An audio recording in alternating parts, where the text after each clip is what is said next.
Medieval Indian హిస్టరీలో భాగంగా మనము ట్రైపార్టీ స్ట్రగుల్ అనమాట. త్రిముఖ సంగ్రామం గురించి చెప్పుకుంటున్నాం కదా, త్రిముఖ పోరాటం. అందులో పాల వంశం గురించి చెప్పుకున్నాము, తర్వాత గుజ్జర ప్రత్యార వంశం గురించి చెప్పుకున్నాము. ఇప్పుడు మనం రాష్ట్రకూటుల గురించి ఎక్స్ప్లెయిన్ చేసుకుందాం. సో ఆ ట్రైపార్టీ స్ట్రగుల్ ఉన్నటువంటి రాష్ట్రకూటులు,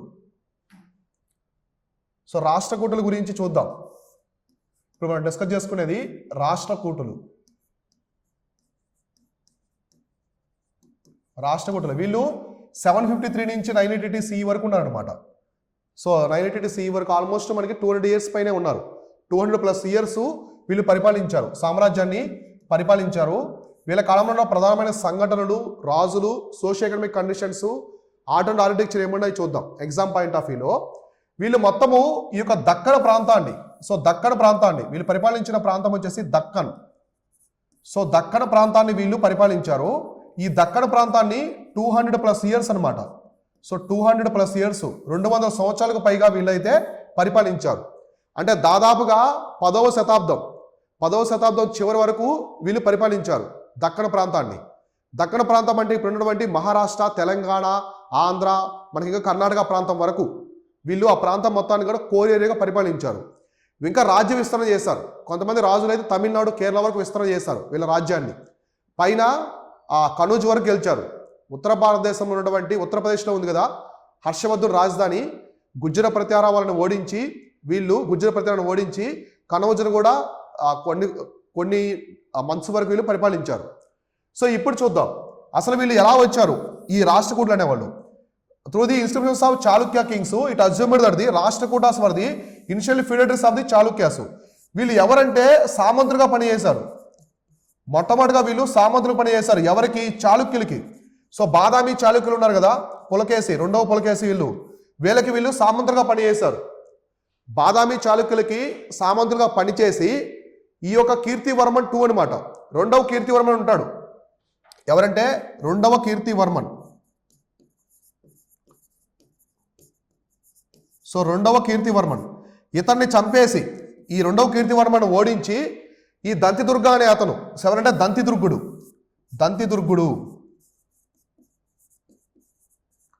సో దంతిదుర్గుడు ఇతన్ని ఓడించి, రెండవ కీర్తివర్మను ఓడించి చాళుక్యులను అంతం చేసి, చాళుక్యుల వంశాన్ని అంతం చేసి, ఎవరిని? బాదామి చాళుక్యులు మాత్రమే ఆ ప్రాంతాన్ని అంతం చేసి ఇతను ఈ యొక్క వంశాన్ని స్థాపించాడు.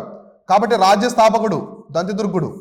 రాష్ట్రకూటుల రాజ్య మరియు వంశస్థాపకుడు ఎవరంటే దంతిదుర్గుడు. ఎవరిని ఓడించాడు? చాళుక్యులు, వాతాపి లేదా బాదామి చాళుక్యులు రాయటువంటి చివరి రాయటువంటి కీర్తివర్మన్ 2 అనమాట. రెండవ కీర్తివర్మన్ని ఓడించి ఈ యొక్క రాష్ట్రకూట సామ్రాజ్యాన్ని స్థాపించాడు దంతిదుర్గుడు. సో అర్థమైంది కదా, వీళ్ళు చాళుక్యుల దగ్గరే సామంతులుగా పనిచేసి ఆ చివరి రాజును ఓడించి ఆ వంశాన్ని అంతం చేసి వీళ్ళు కొత్త సామ్రాజ్యాన్ని తీసుకొచ్చారు. ఎవరు? రాష్ట్రకూటులు. అయితే ఇక్కడ చూడండి, he fought his way to front over to Kirtivarman. ఇందా మనం చెప్పుకున్నదా, ఈ కీర్తివర్మను ఓడించి వీళ్ళు బాదామి అనమాట. ఇక్కడ మీరు ప్రధానంగా చూడాల్సింది బాదామి చాళుక్యుల్ని. వీళ్ళు ఓడించింది బాదామి చాళుక్యుల్ని, వేంగి చాళుక్యులు కాదు. వేంగి చాళుక్యులు ఆంధ్రాలో ఉంటారు. బాదామి చాళుక్యులు ఓన్లీ కర్ణాటక ప్రాంతానికి సంబంధించిన వాళ్ళు. సో కర్ణాటక, మహారాష్ట్ర ప్రాంతానికి చెందిన వాళ్ళు. వీళ్ళని అంతం చేశాడు. కానీ పశ్చిమ చాళుక్యులు, తూర్పు చాళుక్యులు ఇంకా ఉన్నారు, వాళ్ళు ఉంటారు. కానీ బాదామి చాళుక్యులు శాఖ మాత్రమే అంతమైపోయింది. దీంతో ఆ ప్రాంతం అంతా కూడా ఎవరి చేతుల్లోకి వెళ్ళిపోయింది? రాష్ట్రకూటుల చేతుల్లోకి వెళ్ళిపోయింది. కాబట్టి దంతిదుర్గుడు రాజయ్యాడు, రాష్ట్రకూట ఎంపైర్ అనేది వచ్చింది. ఓకేనా? ఇక్కడ చూడండి, ఇక్కడ మీకు కనిపించే ఆనియన్ కలర్లో ఉండేదంతా కూడా రాష్ట్రకూట ఎంపైర్.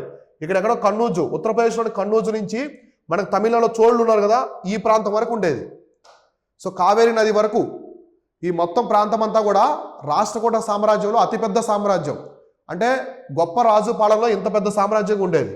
ఇక్కడ మామూలుగా ఇంతవరకే ఉండేది ఇలా సామ్రాజ్యం. ఒకప్పుడు దీన్ని విస్తరించారు, ఇలా విస్తరించారు అన్నమాట.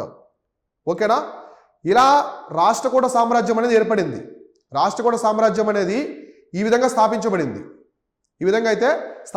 అనమాట. ఇప్పుడు మనం ఈ రాష్ట్రకూట సామ్రాజ్యం ఉన్నటువంటి ఇంపార్టెంట్ రూలర్స్ చూద్దాం. మనకి మొట్టమొదటి పాలకుడు ఎవరు? దంతిదుర్గుడు. సో దంతిదుర్గుడు వంశస్థాపకుడు, అలాగే రాజ్యస్థాపకుడు. ఇప్పుడు వచ్చినటువంటి రాజు ఎవరంటే కృష్ణ 1 అనమాట, మొదటి కృష్ణుడు. సో తెలుగులో మొదటి కృష్ణుడు అంటారు. సో మొదటి కృష్ణుడు ఆల్మోస్ట్ 756 నుంచి 74 వరకు పరిపాలించాడు అనమాట, సరిపోయాడు. అయితే ఇతను ఎవరంటే Dantidurga died without a male heir and his uncle Krishna one succeeded him. అంటే మామూలుగా దంతిదుర్గు ఉన్నాడు కదా, సో దంతిదుర్గుడి యొక్క బాబాయ్ అనమాట ఇతను. సో దంతిదుర్గుడి యొక్క బాబాయ్. సో దంతిదుర్గుడు ఏంటంటే సామ్రాజ్యాన్ని ఏర్పరుస్తాడు, కానీ అతనికి ఎటువంటి వారసులు లేరు, వారసులు ఉండరు, చనిపోతాడు. దంతిదుర్గుడు చనిపోతాడు. చనిపోయిన తర్వాత అంటే ఈజ్ అంకుల్ అనమాట కృష్ణవన్, దంతిదుర్గుడి యొక్క చిన్నాడ, మనం చిన్నాయన అంటాం కదా, బాబాయ్. అతను వచ్చేసి ఈ మొదటి కృష్ణుడు అనమాట. ఇతర సామ్రాజ్యాన్ని పరిపాలించాడు తర్వాత. అంటే వాళ్ళ కొడుకు లాంటి దంతిదుర్గుడు చనిపోతాడు, వారసులు లేకపోవడంతో ఆయనకు అంకులు ఈ సామ్రాజ్యాన్ని రాజుగా అయ్యాడనమాట. అతనే మొదటి కృష్ణుడు. So Krishna routed the erstwhile masters the Badami Chalukyas in 750 CE. He effectively ended that the dynasty's rule. అంటే రెండో కీర్తివర్మని ఓడించి రాష్ట్రకూట సామ్రాజ్యం వచ్చింది.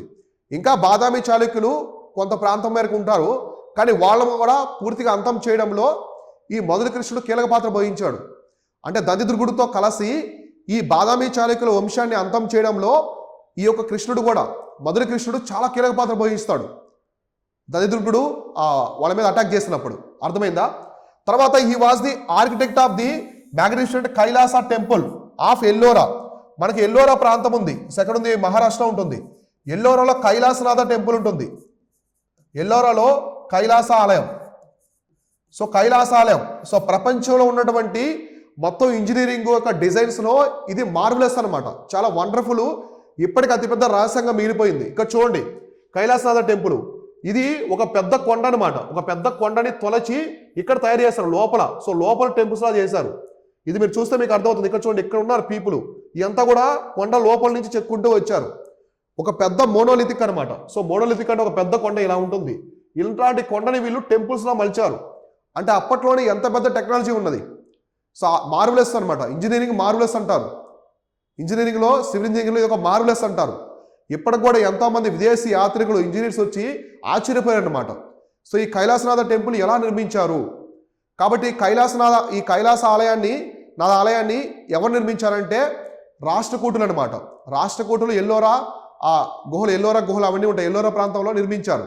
ఎవరి కాలంలో అంటే మొదటి కృష్ణుడు అనమాట. కాబట్టి ఇది చాలా ఇంపార్టెంట్ ఎగ్జామినేషన్ పరంగా. ఈ కైలాసనాథ ఆలయాన్ని ఎవరి కాలంలో నిర్మించారంటే మొదలుపెట్టింది ఏ కాలంలో అంటే మొదటి కృష్ణుడి కాలంలో. ఇది మహారాష్ట్రలోని ఎల్లోరా ప్రాంతంలో ఉంటుంది. మన మొత్తం భారతదేశంలో ఉండే దేవాలయాల్లో చాలా మార్వెలస్గా ఉంటుంది. మనకి బృహదీశ్వర ఆలయం ఉంటుంది, చోళుల కాలంది. ఈ టెంపుల్ ఇవన్నీ కూడా చాలా మార్వెలస్ అనమాట ఇంజనీరింగ్లో అప్పట్లోనే. సో అప్పట్లోనే కొన్ని వందల సంవత్సరాల క్రితమే వీళ్ళు చాలా అడ్వాన్స్డ్గా ఈ టెంపుల్స్ నిర్మించారు. ఓకేనా? ఇది మొదటి కృష్ణుడికి సంబంధించి. తర్వాత ధ్రువ అనమాట. నెక్స్ట్ కింగ్ ఎవరంటే ధ్రువుడు. సో ధ్రువుడు వచ్చేసి 780 నుంచి 793 వరకు ఉంటాడు అనమాట. ధ్రువుడు ఇక్కడ మీకు కనిపిస్తుంది కదా, ఇతనే ధ్రువుడు అనమాట. ఈయన ధ్రువుడు, రాష్ట్రకూట రాయటువంటి ధ్రువుడు. సో ఈయనకి చాలా టైటిల్స్ ఉంటాయి, బిరుదులు ఉంటాయి అనమాట. చాలా గొప్ప రాజు, చాలా శక్తివంతమైనటువంటి రాజు. రాష్ట్రకూట సామ్రాజ్యం ఉన్నటువంటి రాజుల్లో one of the most powerful king అనమాట ఈయన ధ్రువుడు. సో ధ్రువుడికి సంబంధించి ఏమున్నాయి టైటిల్స్ వచ్చేసి ఏమున్నాయంటే నిరుపమ అంటే అన్ఈక్వల్డ్ అనమాట. ఎవరు కూడా ఆయనకి సమానుడు కాదు అంటే ఆయన చాలా శక్తివంతుడు అని అర్థం. ఏ ఒక్క రాజు కూడా ధ్రువుడికి సమానమైనటువంటి శక్తి సామర్థ్యాలు లేవనమాట ఎవరికి. కాబట్టి అనుపమ అంటారు. కాళీ వల్లభ అంటే పాండ్ ఆఫ్ వార్ అనమాట. అంటే యుద్ధంలో దిగాడంటే అతనికి తిరుగులేదన్నట్టుగా. నెక్స్ట్ వచ్చేసి దారవర్ష అంటే హెవీ రెయినర్ అనమాట. అతను రాజ్యాన్ని కూడా చాలా బాగా చూసుకున్నాడు, లక్షణంగా సుభిక్షంగా వరాలు ఇచ్చాడు ప్రజలకి, ఎన్నో పథకాలు సంక్షేమం చూసుకున్నాడు. నెక్స్ట్ వచ్చేసి శ్రీవల్లభ అంటే ఫేవరెట్ ఆఫ్ ది ఫార్చ్యూన్, అదృష్టానికి ఒక చిహ్నం అనమాట. అదృష్టానికి గుర్తు అని చెప్పేసి కూడా అతన్ని శ్రీవల్లభ అని చెప్పేసి పిలుస్తారు. కాబట్టి ఇవన్నీ ఏంటంటే ఈయన బిరుదులు. ఒకటి వచ్చేసి నిరుపమ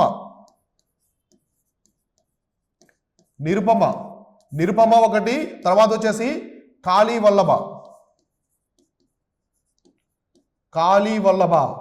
సో తర్వాత వచ్చేసి ఏంటి దారవర్ష. సో చివరిగా వచ్చేసి శ్రీవల్లభ.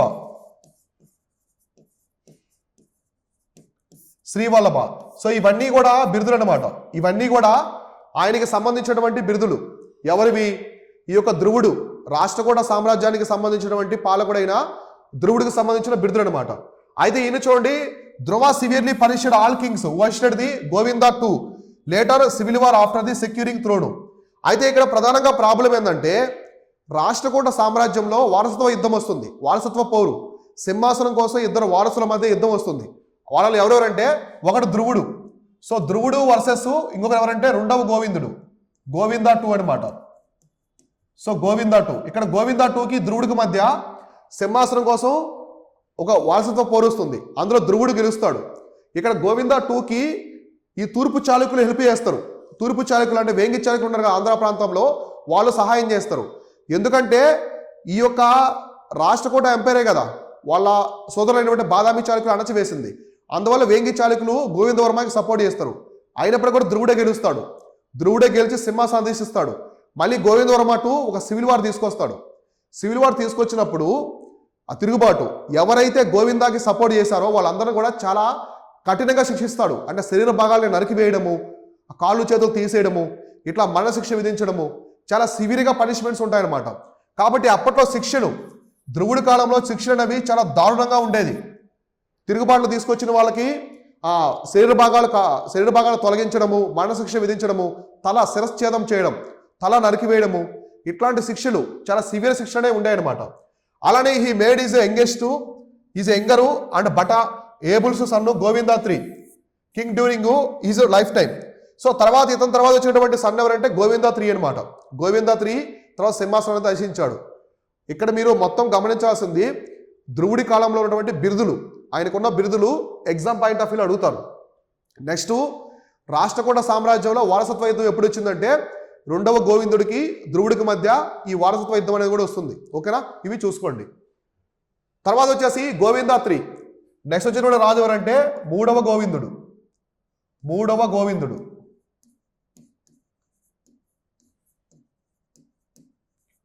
సో మూడవ గోవిందుడు ఇతను 793 నుంచి 814 CE వరకు ఉన్నాడు అనమాట.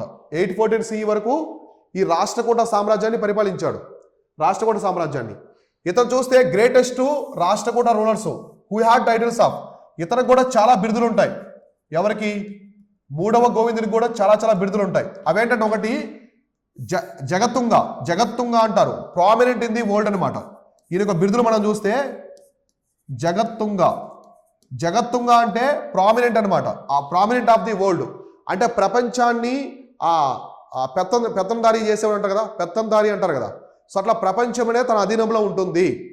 అంటే ప్రపంచాన్ని జయించగల సత్తా ఉన్నటువంటి వ్యక్తి అని అర్థం అనమాట. అంటే ప్రపంచంలో చాలా ప్రముఖుడు అని, prominent of the world Jagattunga.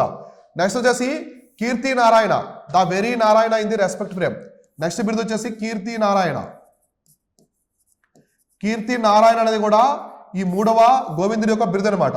Next Janavallabha, favourite of the people, అంటే ప్రజలు మెచ్చే నాయకుడు జనవల్లభ. సో ప్రజలు మెచ్చే అధిక పాలకుడు అని చెప్పేసి అర్థం. నెక్స్ట్ వచ్చేసి త్రిభువనాథవ వాళ్ళ, so pure in the 3 world's అనమాట.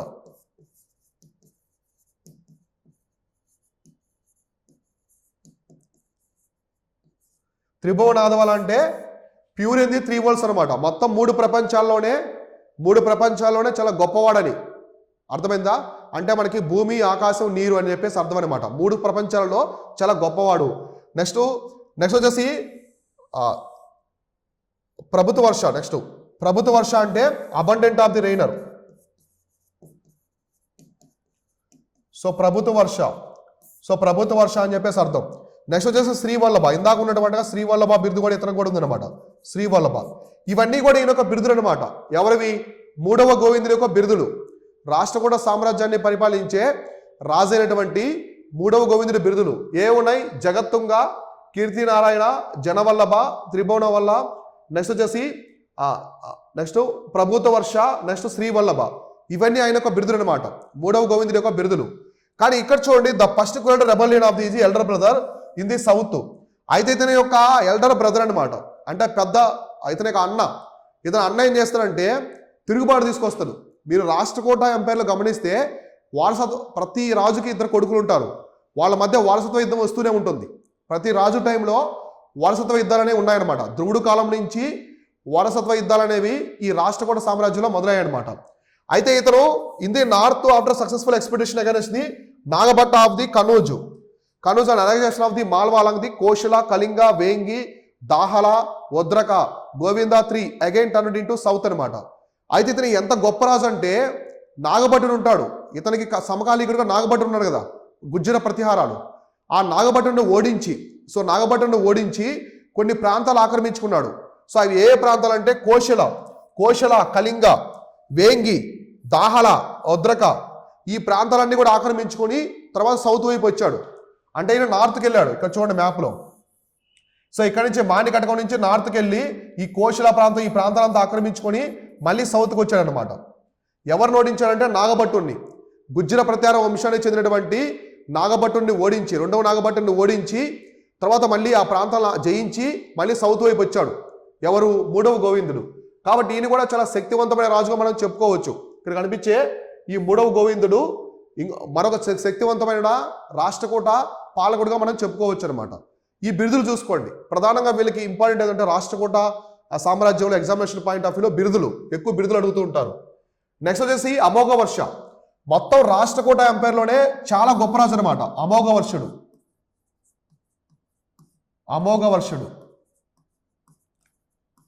సో అమోఘ వర్షుడు మొత్తం రాష్ట్రకూట ఎంపైర్లోనే గొప్ప రాజు. ఈయన 840 నుంచి 878 వరకు, సో అంటే ఆల్మోస్ట్ మనకి ఆ 54 సంవత్సరాలుగా పరిపాలించాడు. సో మనకి అన్ని 64 ఇయర్స్ పరిపాలించాడు.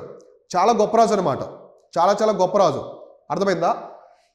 ఈ మొత్తం మీరు చూసుకుంటే Amogha Varsham like his father proved himself a one of the greatest Rashtrakuta మోనార్స్.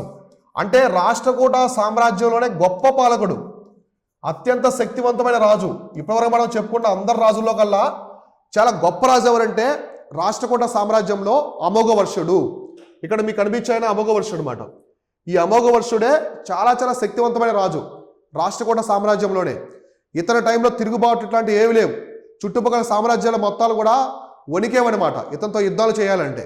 So అంత గొప్ప రాజు అమోఘ వర్షుడు.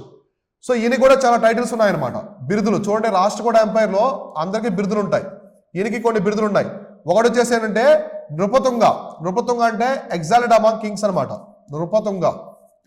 నృపతుంగ అనేది ఒక బిరుదు. సో నృపతుంగ గొప్ప రాజు అని. నెక్స్ట్ వచ్చేసి అతిశయ దావాల అంటే wonderfully white in the conduct అనమాట. అతిశయ దావాల అంటే ఆయన ఏ పని చేసినా కూడా చాలా తెల్లగా ఉంటుంది, తెల్లని మనసు అంటారు కదా, అంటే మంచిగా ఉంటుందని. సో ఆ విధంగా అనమాట. నెక్స్ట్ వచ్చేసి మహారాజా షండ.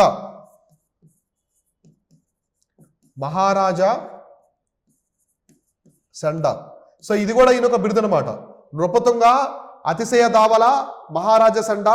నెక్స్ట్ వీరనారాయణ. సో వీరనారాయణ అనేది కూడా ఈయన ఒక బిరుదు అనమాట, వీరనారాయణ. ఇవన్నీ కూడా ఈ యొక్క అమోఘ వర్షుడు యొక్క బిరుదులు. అమోఘ వర్షుడు యొక్క బిరుదులు ఏంటి? నృపతుంగ, అతిశయ దావల, మహారాజా షండ, వీరనారాయణ.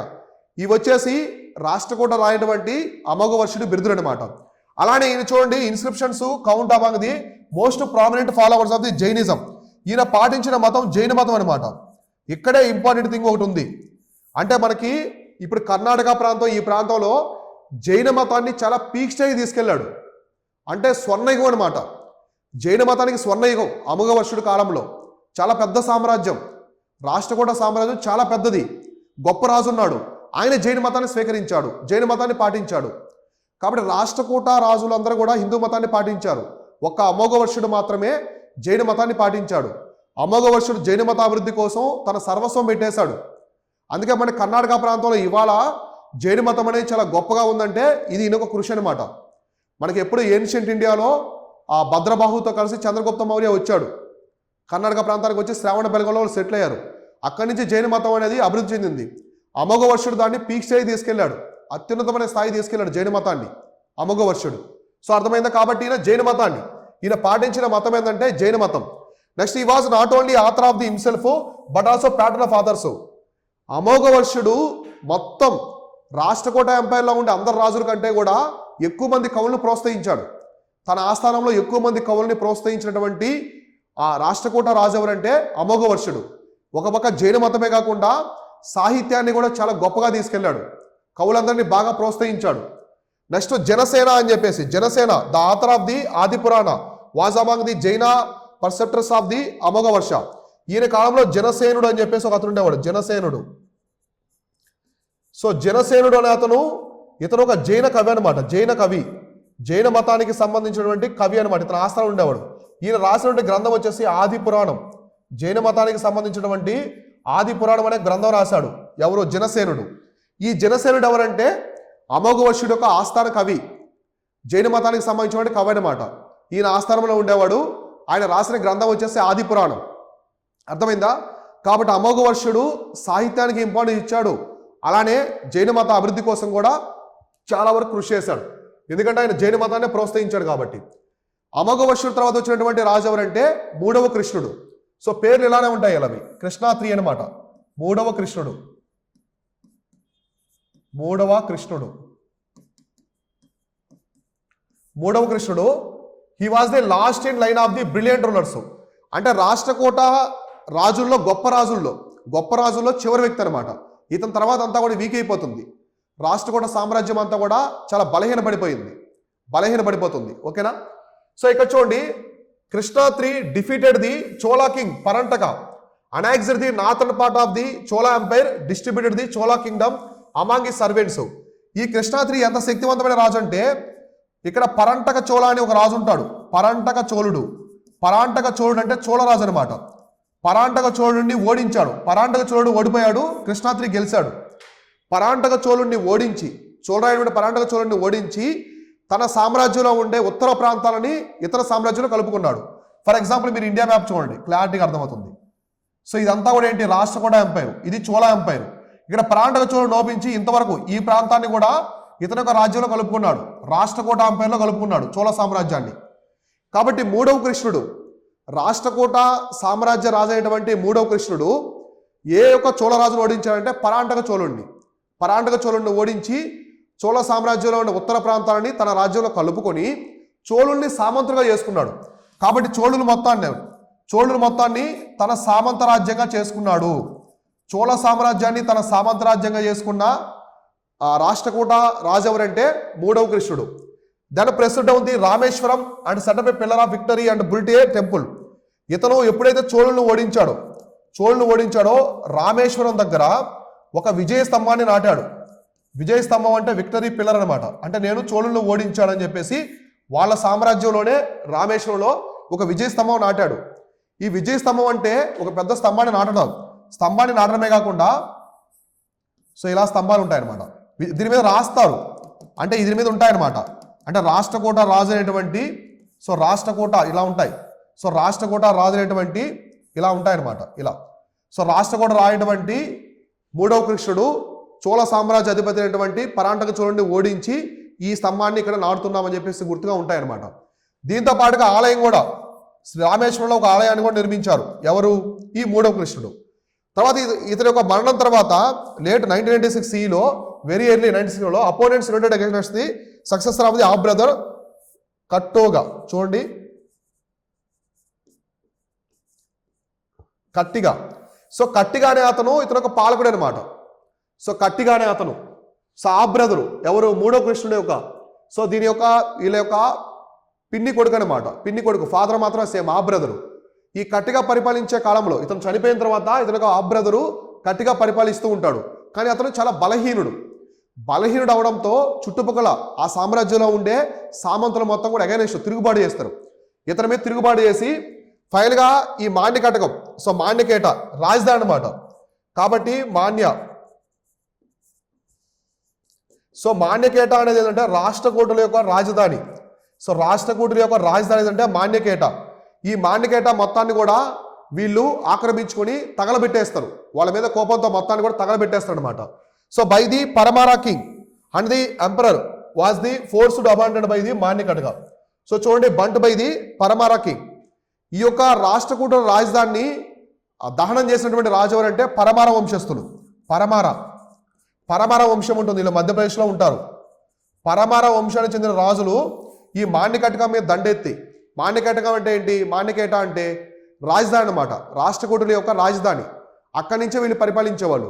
ఆ మాండ్యకేట మీద దండెత్తి మొత్తం ఆడ రాజు బలహీనంగా ఉన్నాడు కదా, వాళ్ళందరినీ ఓడించి ఆ రాజధాని మొత్తాన్ని దహనం చేస్తారు. అప్పట్లో రాజులు అంతే, ఎక్కువ కోపోద్రిక్తులయ్యి వేరే రాజ్యం యొక్క రాజధాని దహనం చేశారంటే వీళ్ళు చాలా గొప్ప రాజులని అర్థం అనమాట. అందుకే మనకి విజయనగర సామ్రాజ్యంలో ఉండే హంపి, ఆ విజయనగర సామ్రాజ్యాన్ని కూడా అప్పుడు ఈ బహుమని కూటమి దహనం చేస్తారు కోపంతో. కాబట్టి ఇలా రాష్ట్రకూట సామ్రాజ్యం అంతమైపోయింది. రాష్ట్రకూట సామ్రాజ్యం అనేది అంతమైపోయింది అనమాట. సో అర్థమైంది ఇంతవరకు క్లియర్గా. సో కాబట్టి చివరిగా ఈ కట్టోగా ఉన్నప్పుడు తిరుగుబాటు జరిగి ఈ రాష్ట్రకూట సామ్రాజ్యం మొత్తాన్ని ఒకటి సామంతులు, ఇంకోటి పరమార వంశం వాళ్ళు అంతం చేస్తారు. దీంతో రాష్ట్రకూట వంశం అనేది మొత్తం పూర్తిగా ధ్వంసం అయిపోతుంది. సో ఇది ఓవరాల్గా రాష్ట్రకూట ఎంపైర్కి సంబంధించింది. అయితే రాష్ట్రకూటులు ఈ ఎల్లోరా ప్రాంతంలో ఈ యొక్క కైలాస టెంపుల్ నిర్మించారు. ఇంకా ఎల్లోరా కేవ్స్, ఇంకా అజంతా గుహలు ఇవన్నీ ఉన్నాయి కదా, మౌర్యుల కాలం, శాతవాహనుల కాలం, అవన్నీ కూడా వీళ్ళు కాపాడారనమాట. రాష్ట్రకూటులు కాపాడారు. ఎల్లోరా కేవ్స్, అజంతా గుహలు ఇవన్నీ కూడా వీళ్ళు కూడా కాపాడుతూ వచ్చారు. ఓకేనా, ఇది ఓవరాల్గా రాష్ట్రకూట ఎంపైర్కి సంబంధించింది. దీంతో మనకి ట్రైపార్టీ స్ట్రగుల్ అనమాట. త్రిముఖ పోరాటం ఉంది కదా, త్రిముఖ సంగ్రామం. అందులో పాల వంశం గురించి చెప్పుకున్నాము, గుజ్జర ప్రత్యార వంశం గురించి చెప్పుకున్నాము, తర్వాత ఇప్పుడు రాష్ట్రకూటుల గురించి కూడా కంప్లీట్ చేసుకున్నాం. దీంతో మనకి మిడివల్ ఇండియాలో మొదటి దశ కంప్లీట్ అయిపోయింది.